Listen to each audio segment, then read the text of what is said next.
तो दोस्तों देखिए, मैं आज बना रही हूँ चने का साग। और चने का साग बनाने के पहले हमें सबसे पहले ये जो है खेत से आया हुआ है, और ये ताज़े ताज़े चने हैं, बिल्कुल खेत से आया हुआ है।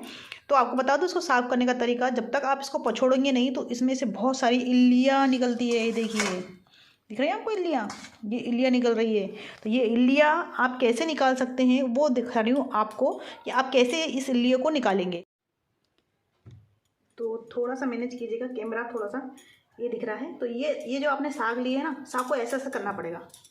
ऐसे ऐसे ऐसे ऐसे, जिस कपड़े कपड़े पटकते हैं ऐसे हल्के हल्के झटक, ऐसे झटकना पड़ेगा। ऐसे ऐसे ऐसे आपको झटकते जाना है, और ये काफ़ी बार करना है आपको। इस तरीके से ऐसे करते जाएंगे। और ये जो आप ऊपर, ये ऊपर से जो ये झटक रहे हैं ना, इसको हटा देंगे इस तरीके से, इस तरीके से। ये देखिए, मैं जो ये प्रोसीजर कर रही थी तो मुझे अपने गांव की याद आ रही थी कि गांव में क्या होता है, खटिया होता है। खटिए होते हैं, वो होते हैं नारियल के रेसे से बंधे हुए दो रहते हैं ना, जो उसमें गैप होता है बहुत ज़्यादा। तो हम लोग क्या करते थे, उसके ऊपर ये साग को डाल देते थे, और जोरों जोरों से ऐसे घसते या हिला ऐसे झटकते थे ना, तो इल्लियाँ जो है ना नीचे गिर जाया करती थी। नीचे एक बोरी बिछा देते थे और पूरी इल्लियाँ नीचे गिर जाया करती थी। ये बहुत अच्छा तरीका था गाँव में साफ़ करने का, लेकिन ऐसा तो यहाँ मिल नहीं सकता। मैंने वो जाले वाले जो देख रहे हैं ना आप, वो मैंने इस्तेमाल करने की कोशिश की, पर उससे इल्लियाँ नहीं निकल रहे थे।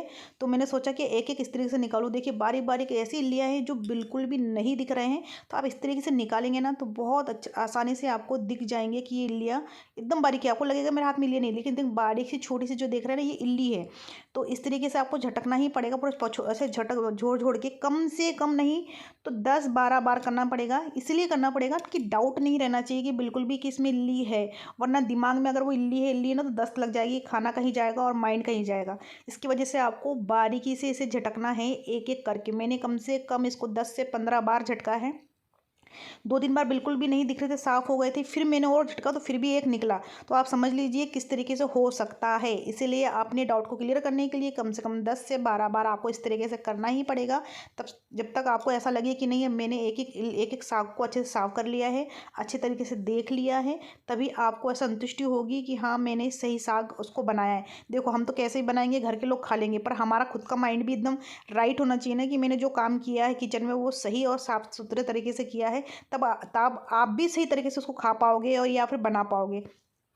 तो इसलिए आपको बहुत बारीकी से इसको देखना पड़ेगा, क्योंकि ये एक साग ऐसा है जिसमें इल्लियाँ बहुत होती है, और खाने में ये बहुत अच्छा लगता है। इसको आप मक्के की रोटी के साथ खाइए या ज्वारी की रोटी के साथ खाइए, या आपकी मर्जी। अब गेहूं की रोटी को ही थोड़ा सा मोटा बना लीजिए। अगर आपके पास ज्वारी और मक्के की रोटी नहीं, ज्वारी की और मक्के का नहीं है आटा, तो आप जो रोटी गेहूँ की होती है ना, उसको थोड़ा सा मोटा करके बना लीजिए। तो ये भी खाने में बहुत टेस्टी लगता है। तो देखिए, इल्लियाँ बहुत सारी निकल रही है, तो आपको बहुत अच्छे से साफ़ करनी पड़ेगी। तो मेरा ये छोटा सा आपको मैंने जो है बताया है, ये कैसा लगा ज़रूर मुझे बताइएगा। Thank you.